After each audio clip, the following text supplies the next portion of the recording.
الحمد للہ رب العالمین والصلاة والسلام علی حبیبہ محمد وآلہ وصحبہ اجمعین۔ اعوذ باللہ من الشیطان الرجیم، بسم اللہ الرحمن الرحیم۔ ومصدقا لما بین یدی من التوراۃ وأحل لکم بعض الذی حرم علیکم وجئتکم بآیات من ربکم فاتقوا اللہ وأطیعون۔ اللہم سبحانک لا علم لنا الا ما علمتنا انک انت العلیم الحکیم۔ مولا یا صلی وسلم دائما ابدا علی حبیبک من زانت بہ السرور۔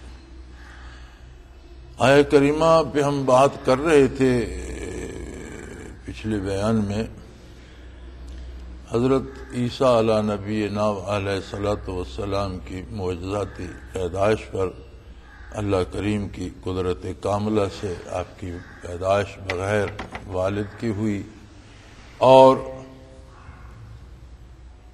یہ بجائے خود قدرت الہی کا ایک مظہر تھا اور معجزہ تھا۔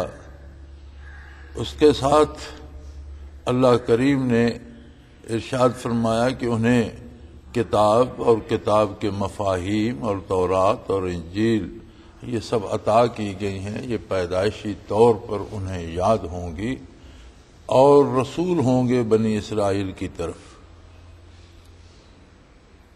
یہ باتیں حضرت مریم کو اللہ کریم الہام یا القا یا فرشتے کے ذریعے جس طرح بھی بتا رہے ہیں، اس کا مطلب یہ ہے کہ ولی اللہ سے اللہ کریم کلام فرماتے ہیں بذریعہ الہام یا القا، اور کشف و مشاہدہ ہوتا ہے۔ یہ دو تین چیزیں ہوتی ہیں۔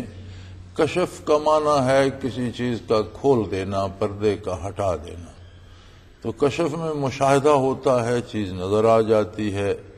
الہام اور القاء میں دل میں بات القاء کر دی جاتی ہے، اسے وجدان بھی کہتے ہیں۔ وجدان بھی اہل اللہ کا اور اولیاء اللہ کا یہ ہوتا ہے کہ بات اللہ کی طرف سے ان کے قلوب میں آ جاتی ہے۔ ولی اللہ کو یہ چیزیں جو نصیب ہوتی ہیں یہ باتباع نبوت نصیب ہوتی ہیں۔ اصل خاصہ انبیاء علیہم الصلاۃ والسلام کا ہے، اور اللہ کا دین جب بھی کوئی نبی مبعوث ہوا اسے بذریعہ کشف، الہام یا القاء ہی نصیب ہوا۔ ولی اور نبی کے کشف میں فرق یہ ہوتا ہے، ولی کا القاء، الہام، وجدان یا کشف یہ سب تابع ہوتے ہیں نبی کے کشف، نبی کے الہام، نبی کے القاء کے۔ اللہ کے نبی کو جو الہام و القاء ہوتا ہے، الہام تو ولی کو بھی ویسا ہی ہوتا ہے اور حق ہوتا ہے، لیکن نبی کو جو استعداد قبولیت اور اسے سمجھنے کی جو طاقت دی جاتی ہے وہ بے عیب ہوتی ہے اور معصوم ہوتا ہے اللہ کا نبی، اور اللہ کا نبی اس الہام یا القاء یا بات کو سمجھنے میں کبھی غلطی نہیں کھاتا، جبکہ ولی اللہ اس طرح معصوم نہیں ہوتا، محفوظ ہوتا ہے۔ اللہ حفاظت فرماتا ہے اپنے بندوں کی گناہ سے یا خطا سے، لیکن معصوم ہونا اور بات ہے اور محفوظ ہونا اس سے کم تر درجہ ہے۔ لہذا الہام یا القاء یا کشف میں غلطی نہیں ہوتی، سمجھنے میں ولی اللہ سے غلطی ہو سکتی ہے۔ لہذا ولی کا الہام یا کشف یا القاء نبی کے ارشاد کے تابع ہوتا ہے۔ اگر حدود شرعی کے اندر کسی ولی اللہ نے کوئی کشفن چیز دیکھی یا الہام ہوا یا القاء ہوا تو وہ حق ہے، اور صاحب کشف پر اس کا اتباع ضروری ہوتا ہے۔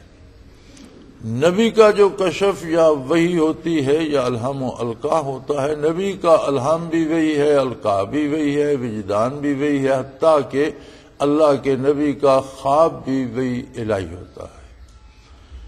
ولی کو جو کشف یا الہام یا القاء یا وجدان ہوتا ہے وہ خود اگر حدود شرعی کے اندر ہے تو صاحب وجدان یا صاحب کشف اس کے ماننے کا مکلف ہے، کوئی دوسرا کسی دوسرے کے کشف کے ماننے کا مکلف نہیں ہے۔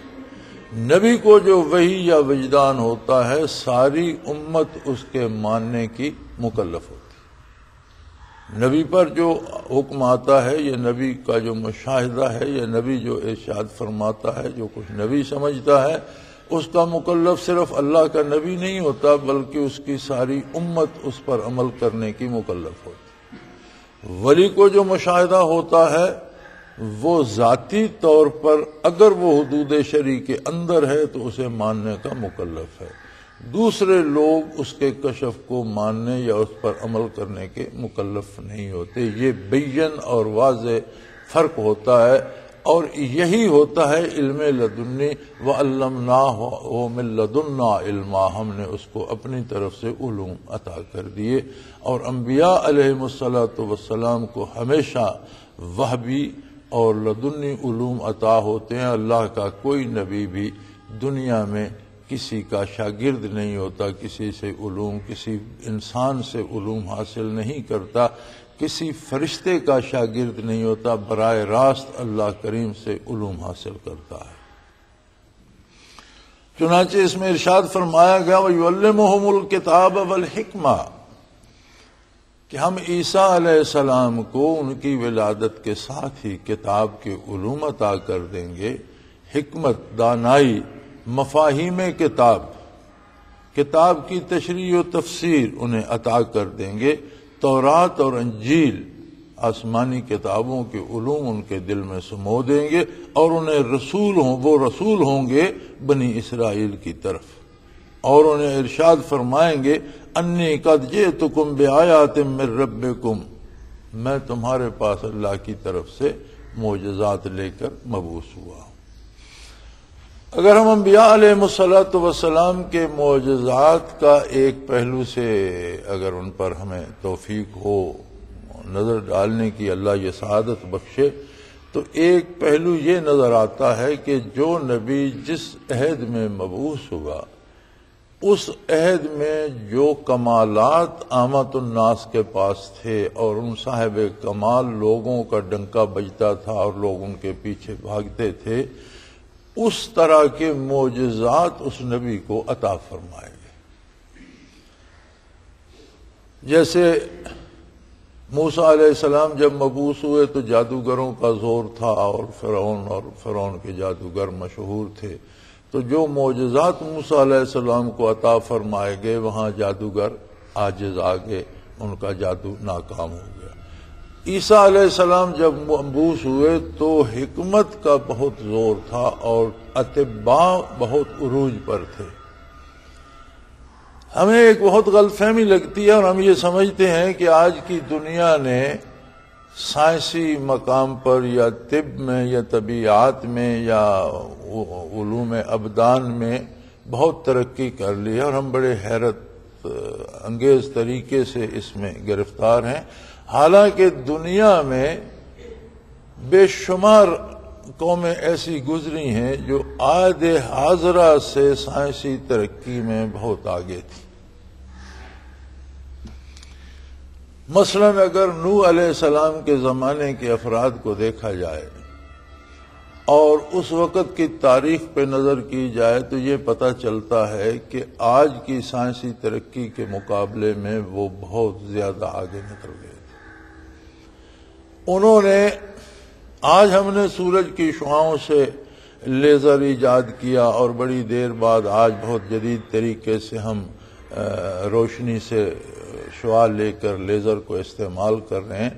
انہوں نے ایک ایسی ایجاد کی تھی، کچھ ایسا انہوں نے ایک مشروب یا لیکوڈ تیار کیا تھا کہ جو ایک خاص قسم کے پتھر پر، جیسے سنگ مرمر ہے، سخت ترین پتھر ہے، اس طرح کے کسی سخت ترین پتھر پر جب وہ لیکوڈ یا وہ پانی ڈالا جاتا تو وہ آٹے کی طرح نرم ہو جاتا تھا، اور اس سے پھر وہ مختلف اشکال یا مختلف چیزیں بنا کر اسے دھوپ میں، سورج کی روشنی میں رکھ دیتے تھے، جس سے وہ پھر دوبارہ سخت بھی ہو جاتا تھا لیکن سورج کی شعاؤں کو جذب کر لیتا تھا، اور وہ اس طرح سے ہو جاتا تھا جس طرح سے آج کل ایک دھات ریڈیم کہلاتی ہے جو رات کو روشنی دیتی ہے، اس سے کہیں زیادہ روشن۔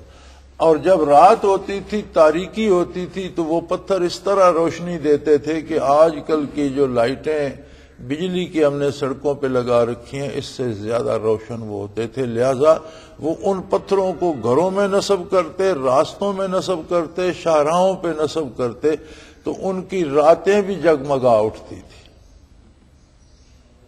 اس تفصیل میں اگر جائیں تو یہ بہت لمبی ہے، لیکن ان کی یہ جو مادی ایجادات تھیں اور سائنسی جو ترقیاں تھیں، یہ ایک بہت بڑا سبب تھی انہیں نوح علیہ السلام کی بات ماننے سے روکنے کا۔ وہ سمجھتے تھے کہ سب کچھ تو ہمارے ہاتھ میں ہے، اتنے کمالات ہم کر لیتے ہیں اور یہ بندہ ہمیں پھر واپس ترقی کی اس منزل سے ہمیں ہٹا کر یہ واپس قدامت پسندی کے دور میں لے جاتا ہے، اور ہم پھر سے داڑیاں بڑھائے پھریں اور ہاتھ منہ دھوتے پھریں اور بار بار وضو کرتے پھریں، اور ایک پرانی رسم ہے ہم نماز روزے کرتے پھریں، یہ تو قدامت پسندی ہے۔ تو وہ بھی تہذیب جدید کے اتنے گرفتار تھے کہ 950 سال کی اللہ کے رسول کی تبلیغ انہیں متاثر نہ کر سکی۔ بعض روایات میں ہے کہ جب طوفان آیا اور حضرت نوح علیہ السلام نے تمام مسلمان مرد و زن کشتی میں سوار کیے تو ان کی تعداد 80 کے لگ بھگ تھی۔ یہ حاصل تھا 950 سال کی محنت کا کہ وہ مادی ترقی کے اس قدر اسیر ہو گئے تھے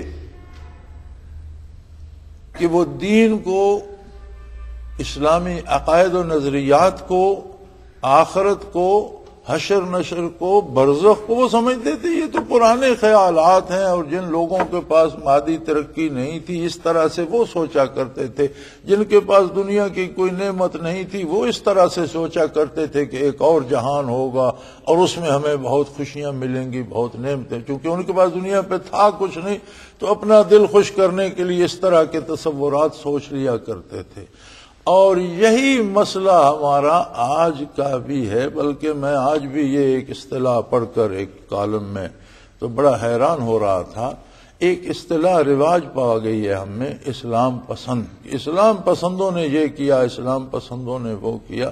اس اصطلاح کا مفہوم کم از کم میری سمجھ میں نہیں آ رہا۔ اسلام پسندی یا اسلام ناپسندی دو ہی راستے ہیں۔ جسے اسلام پسند نہیں ہے وہ اسلام قبول نہ کرے، بات ختم ہو گئی۔ کوئی اسلام میں زبردستی تو ہے نہیں کہ زبردستی کسی پہ اسلام ٹھونسا جائے، لہذا دو ہی ہیں، یا مسلم ہے یا کافر ہے۔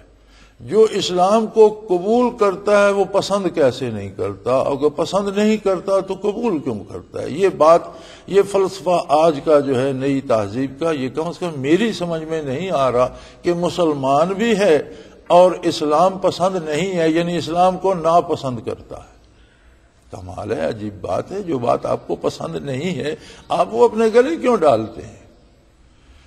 یہی مسئلہ اسلام پسندی اور ناپسندی کا نوح علیہ السلام کی قوم کو تھا، اور وہ کہتے تھے کہ ہم ترقی کی اس منزل پر ہیں کہ ساری نعمتیں، ساری راحتیں ہمارے قدموں میں ہیں، اور یہ کس طرح ہو سکتا ہے کہ ہم واپس اس دور میں چلے جائیں جو قدامت پسندوں کا تھا اور جو ترقی سے محروم لوگوں کا تھا، جن کے پاس دنیا میں کوئی راحت کا سامان تو تھا نہیں، نہ بجلی تھی، نہ انہیں کوئی دوسرے وسائل حاصل تھے، نہ اچھی سواریاں تھیں، نہ کنوینس تھی، نہ ٹیلی فون تھا، نہ کوئی ٹیلی ویژن تھا۔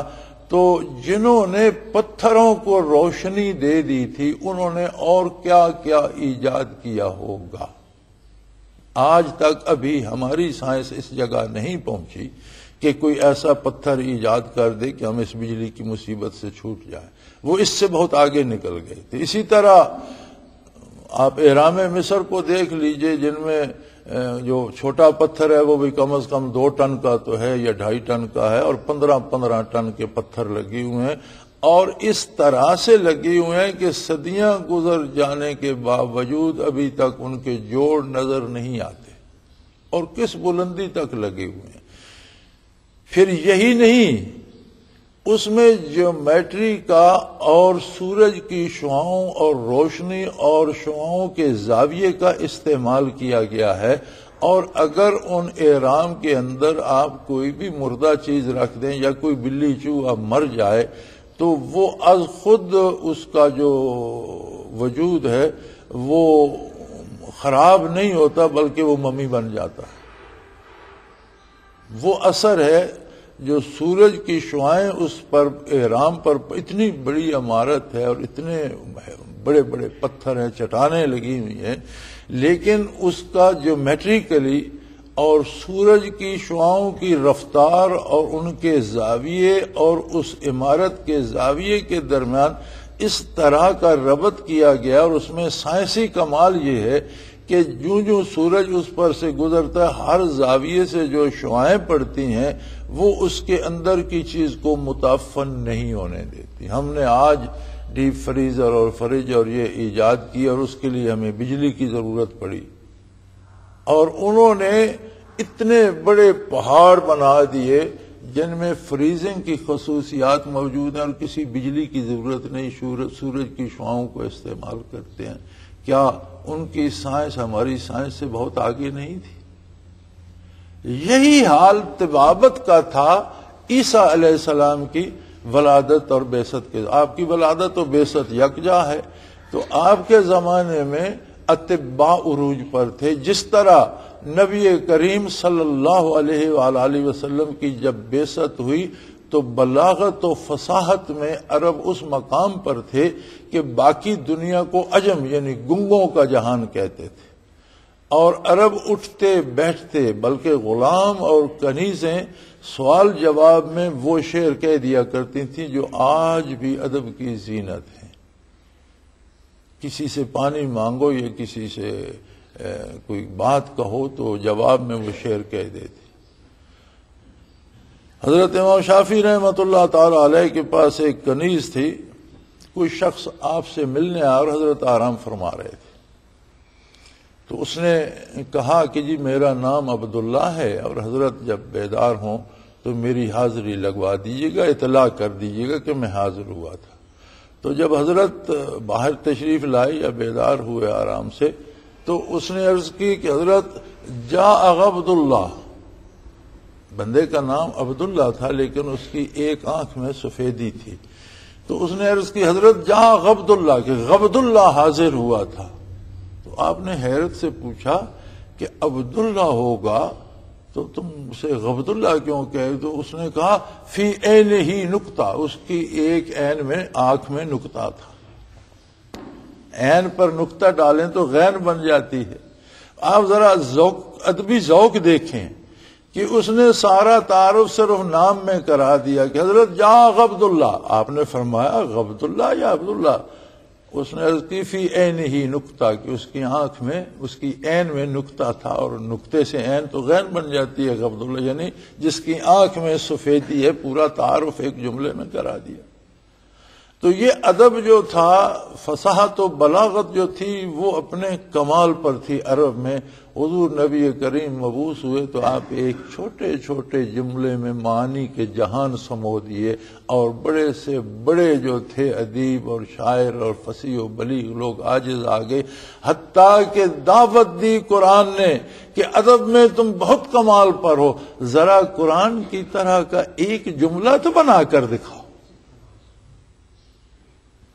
اسی طرح انبیاء علیہ الصلوۃ والسلام کے معجزات اس عہد میں جو کمال انسانوں کو حاصل ہوتا ہے اس کے مقابلے میں ہوتے ہیں، اور یہ سبب بنتا ہے نوع انسانی کو ان کی طرف متوجہ کرنے کا۔ جب عیسیٰ علیہ السلام کی ولادت و بعثت ہوئی تو طبابت جو تھی اپنے کمال پر تھی، تو آپ نے فرمایا کہ انی قد جئتکم بآیات من ربکم، میں تمہارے پاس تمہارے پروردگار کی طرف سے نشانیاں معجزات لے کر پیدا ہوا ہوں کہ بیمار کو ٹھیک کرتے ہیں طبیب، لیکن اللہ نے مجھے یہ کمال دیا انی اخلق لکم من الطین کہیئۃ الطیر، میں تمہارے لیے مٹی سے ایک پرندے کی مشابہ شکل بناتا ہوں، مٹی کا ایک کھلونا ایک پرندہ بناتا ہوں، فانفخ فیہ، میں اس پر پھونک ماروں گا، فیکون طیرا باذن اللہ، اللہ کے حکم سے وہ پرندہ زندہ ہو جائے گا، زندہ پرندہ بن جائے گا۔ گا. یعنی بیمار کو ٹھیک کرنا، قریب المرگ کو صحت مند کر دینا تو طب کا کمال ہے. اب مٹی کی ایک مورت بنا کر اسے زندہ کر دینا یہ طب کے بس میں نہیں ہے. طب عاجز آ گئی. یہ معجزہ تھا آپ کا. اور جائز کلام ہو، آیات اللہ ہو، مقصد جائز ہو تو اللہ کا نام لے کر درود شریف پڑھ کر پھونک مارنا، دم کرنا، اس کا جواز بھی ثابت ہو گیا. کچھ صحابہ کرام رضوان اللہ علیہم اجمعین کہیں سفر پر تھے، باہر سے آ رہے تھے تو خانہ بدوش راستے میں تھے تو انہوں نے دیکھا بھئی آپ لوگ تو چہرے سے ہی نیک لوگ لگتے ہیں اور ہمارے ایک آدمی کو سانپ نے ڈس لیا ہے اور ہم نے بڑا علاج کیا اور بڑے وہ جو ٹوٹکے تھے استعمال کیے اور اس کی حالت جوں جوں بگڑ رہی ہے، کچھ آپ ہماری مدد کر سکیں. تو ایک صحابی نے اسے دم کر دیا سورت فاتحہ پڑھ کر. اللہ کی شان وہ چنگا بھلا ہو گیا. اب انہوں نے کچھ بکریاں تحفتاً ہدیاتاً دے دیں کہ ہمارا مریض ٹھیک ہو گیا ہے تو یہ ہماری طرف سے ہدیہ، یہ بکریاں لے لیں. اب انہیں نہ دم کرنے کی اجازت تھی، نہ یہ پتا تھا کہ سورت فاتحہ سے یہ ٹھیک ہو جائے گا، نہ یہ پتا تھا کہ اب یہ بکریاں لینا درست ہے یا نہیں. تو وہ بکریاں لے کر سیدھے بارگاہ رسالت پناہی میں حاضر ہوئے اور سارا ماجرا عرض کیا اور پوچھنا یہ چاہا کہ یا رسول اللہ ان بکریوں کا لینا جائز ہے؟ آپ صلی اللہ علیہ وسلم نے استغفار فرمایا کہ کیا دم کیا تھا؟ یا رسول اللہ میں نے تو سورت فاتحہ پڑھ کر بھونک مار دی تھی. فرمایا تمہیں کس نے کہا کہ اس میں یہ قوت بھی ہے اور یہ دم بھی ہے؟ یا رسول اللہ بس دل میں بات آئی. میں نے فرمایا تم نے ٹھیک کیا اور وہ بچ گیا. اور علاج کے لیے اگر دم کرتے ہیں آپ تو اس پر اجرت لینا بھی جائز ہے. ان بکریوں میں حضور نے فرمایا میرا حصہ بھی رکھنا صلی اللہ علیہ وسلم. تو یہ بات یہاں بھی ثابت ہو رہی ہے کہ انی قد جئتکم بآیات من ربکم انی اخلق لکم من الطین کہیئۃ الطیر، میں تمہارے لیے مٹی سے ایک پرندے کی شکل بناتا ہوں. فانفخ فیہ، میں اس پر پھونک ماروں گا. فیکون طیرا باذن اللہ، پرندہ میں بناؤں گا، مٹی کی مورت میں بناؤں گا، پھونک میں ماروں گا. اب مخلوق کو پیدا کرنا اور انہیں زندگی دینا یہ تو اللہ کا کام ہے. وہ اللہ کا رسول اللہ کی اس پہ کروڑوں رحمتیں فرما رہا ہے کہ میں بناؤں گا. یہ میں کہاں جا کر درست ہوتی ہے؟ فیکون طیرا باذن اللہ. اس کا مطلب ہے سارا کام اللہ کے حکم کے تابع ہو رہا ہے اور اللہ کے دین کو قائم کرنے کے لیے، یعنی معجزات اور شعبدے میں، کرامت اور استدراج میں یہ فرق ہے. استدراج بھی کوئی عجیب بات جو عقل کی سمجھ سے باہر ہو اور اس کا تعلق دین سے نہ ہو، اسے استدراج کہتے ہیں. جیسے ہندو جوگیوں سے محیر العقول اور شعبدہ بازوں سے محیر العقول شعبدے صادر ہوتے ہیں. تو فرق کہاں جا کر پتہ چلتا ہے؟ کرامت یا معجزہ ہوتا ہے دین کی سربلندی کے لیے، دین کے اسبات کے لیے، اور دوسرے کمالات ہوتے ہیں کسی فرد کے ذاتی مفاد کے لیے. جہاں معاملہ دین کا نہ ہو اور پیسے بٹورنے کا ہو یا اپنی دھوس جمانے کا ہو، وہاں کوئی عجائبات ظاہر ہوں تو ہو سکتے ہیں جادو سے، شعبدے سے، لیکن وہ استدراج ہوگا. اور جہاں خالص للہیت ہو، محض اللہ کے لیے اور اللہ کے دین کی سربلندی کے لیے اور کسی کو گمراہی سے بچا کر ہدایت پر لانے کے لیے کوئی عجیب بات کسی سے ظاہر ہوگی تو ولی سے ہوگی، کرامت ہوگا، نبی سے ہوگی، معجزہ ہوگا. اسی طرح فرمایا وَأُبْرِئُ الْأَكْمَحَ وَالْأَبْرَصَ.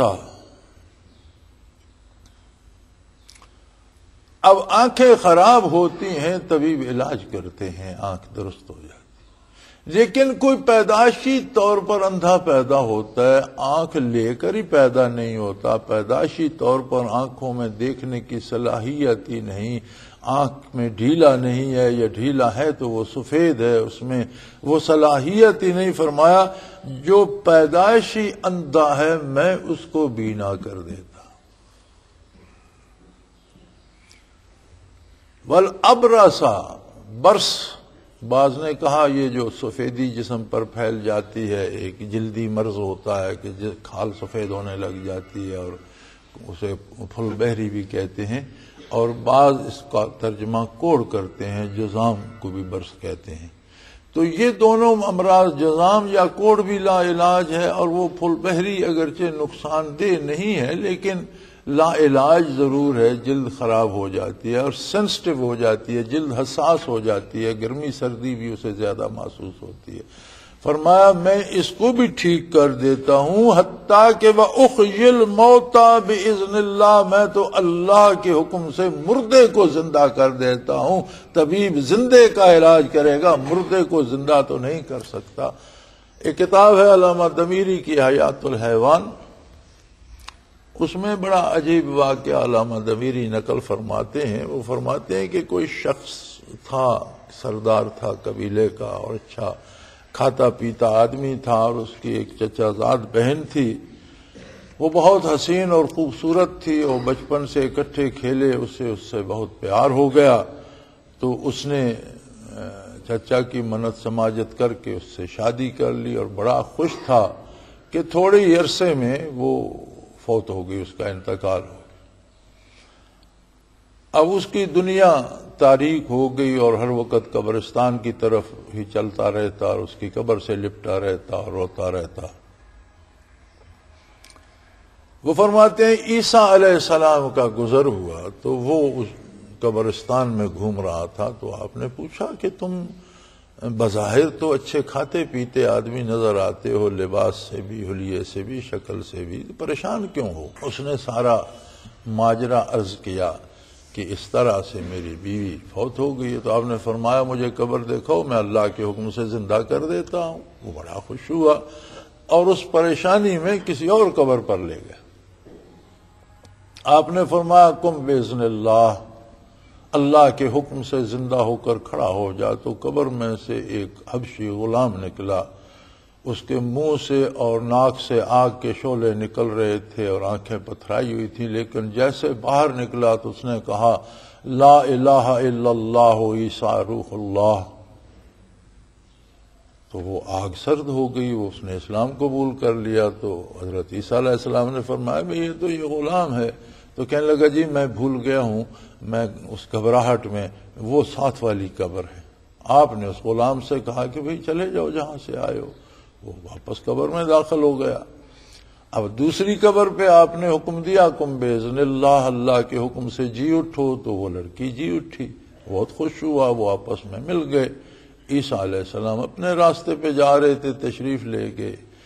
کچھ دن ہی گزرے، وہ بڑا خوش تھا کہ کوئی اور تاجر جو خوبصورت بھی تھا، جوان بھی تھا، اور قبیلے کا سردار بھی تھا، اور اپنے تجارتی سفر پر تھا، اس کا وہاں سے گزر ہوا اور لڑکی پر وہ فریفتہ ہو گیا، اور لڑکی نے دیکھا تو لڑکی بھی اس پر فریفتہ ہو گئی۔ اب یہاں تو محبت یک طرفہ تھی کہ یہ لڑکی سے پیار کرتا تھا، لیکن لڑکی کو شاید اس سے نہ ہوگا۔ تو جب وہ بندہ سامنے آیا تو اس عورت کو بھی اس سے رغبت پیدا ہو گئی، اور اس نے اسے ساتھ لیا اور وہ چلا گیا۔ جب یہ واپس کہیں گیا ہوا تھا، گھر پہنچا اور پوچھا میری بیوی، تو لوگوں نے بتایا کہ فلاں تاجر گزرا ہے اور اس کے ساتھ وہ تو چلی گئی ہے۔ وہ ان کے پیچھے گھوڑا سر پٹ دوڑاتا ہوا، اس نے کسی منزل پہ ان کو جا پکڑا، اور اس نے کہا کمال آدمی ہو، میری بیوی لیے جا رہے۔ اس نے کہا یہ تمہاری بیوی تو نہیں، یہ تو میری کنیز ہے۔ آدمیوں کی، دو آدمیوں کی شکل ایک جیسی ہو سکتی ہے، ہو سکتا ہے تمہاری بیوی اس شکل کی ہو، لیکن یہ تو میری کنیز ہے۔ اس نے بیوی سے بات کی، اس نے کہا میں تو تمہیں نہیں جانتی، میں تو اس کی کنیز ہوں۔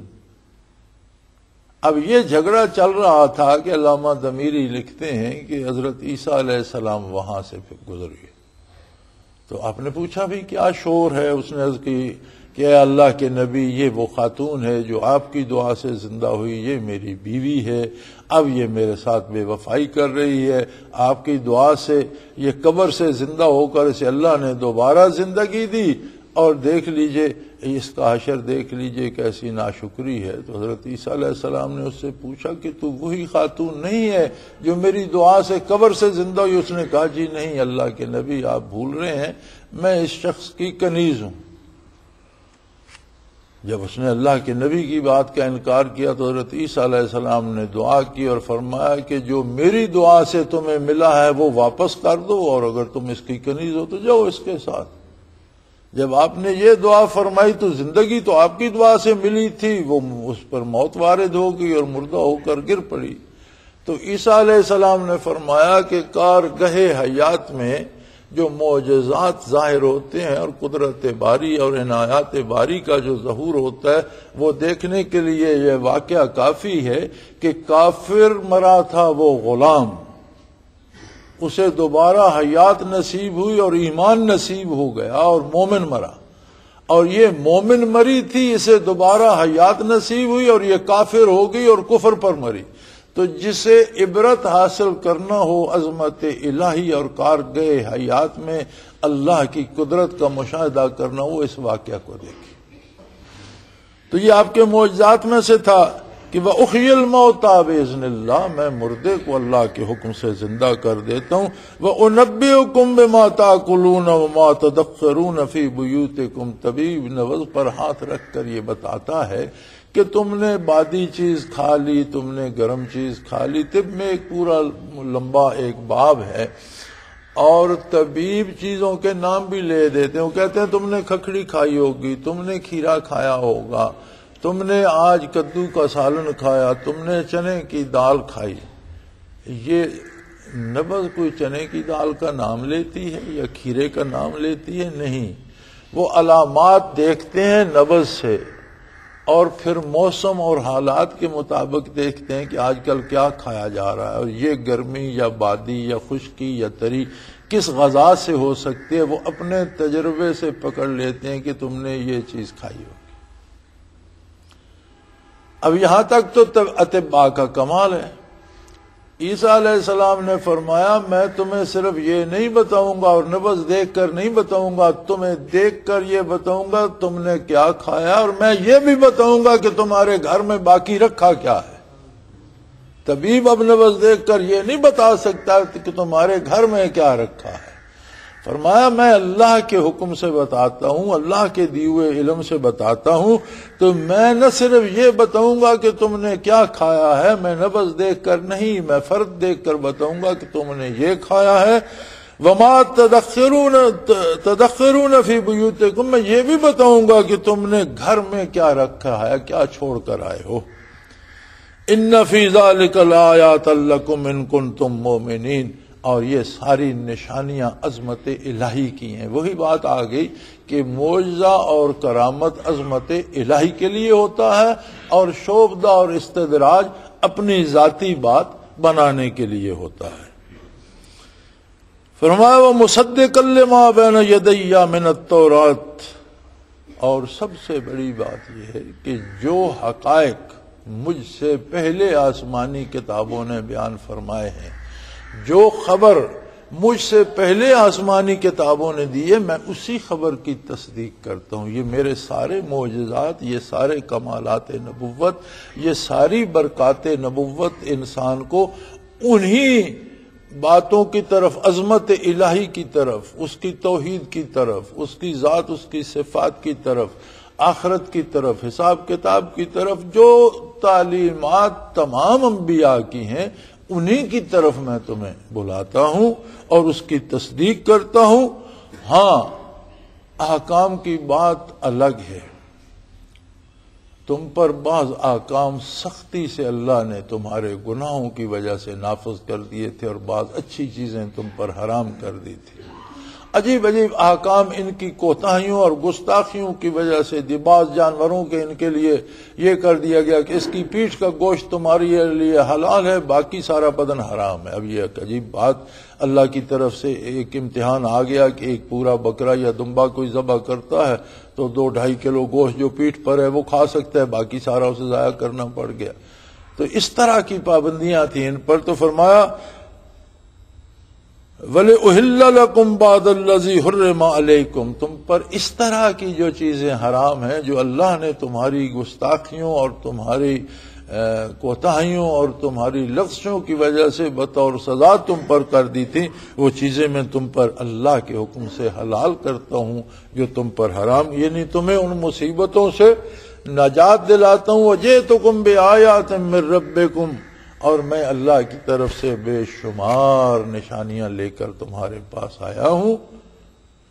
فاتقوا اللہ واطیعون، اللہ سے تعلق پیدا کرو، اللہ سے عشق پیدا کرو، اللہ سے محبت پیدا کرو، اللہ سے تقوی پیدا کرو۔ یہاں غالباً اس قرآن کریم میں بھی لکھا ہوگا، یہ بھی لکھا ہے، اور تم لوگ اللہ سے ڈرو۔